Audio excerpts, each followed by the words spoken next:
საქართველოს პრეზიდენტის ადმინისტრაციამ ეგრეთ წოდებული მოსმენების შესახებ კანონპროექტის შესწავლა და შესაბამის უწყებებთან კონსულტაციები დაიწყო. პრეზიდენტის საპარლამენტო მდივანი ანადოლიძე დღეს სახელმწიფო უსაფრთხოების სამსახურის წარმომადგენლებს და პერსონალურ მონაცემთა დაცვის ინსპექტორსა და მისი ოფისის წარმომადგენლებს შეხვდა. სწორედ ამ კონსულტაციების შემდეგ გახდება ცნობილი ადმინისტრაციის პოზიცია მოსმენების შესახებ კანონპროექტთან დაკავშირებით. შეგახსენებთ, რომ საპარლამენტო უმრავლესობის ინიციატივით ფარულ მოსმენებს ახალი სიპი განახორციელებს, რომელიც სუსის დაქვემდებარებაში იქნება. ეს ცვლილება მიუღებელია ოპოზიციისა და კამპანია ეს შენ გეხებაში შემავალი არასამთავრობო ორგანიზაციებისთვის, რომლებმაც მოსმენების კანონზე შექმნილი სამუშაო ჯგუფი პროტესტის ნიშნად დატოვეს.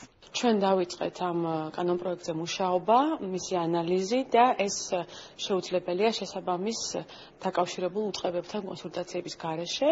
დავიწყეთ შეხვედრები ამ უწყებებთან, დღეს შევხვდით სახელმწიფო უსაფრთხოების სამსახურის წარმომადგენლებს, ასევე პერსონალურ მონაცემთა დაცვის ინსპექტორს და მისი ოფისის წარმომადგენლებს, რომ შევისწავლოთ, რას ფიქრობენ ისინი ამ კანონპროექტზე, როგორ მუშაობს დღესდღეობით ეს ოპერატიულ-სამძებრო მოქმედებების სისტემა და რამდენად შეიცვლება ეს სისტემა ახალი კანონპროექტით.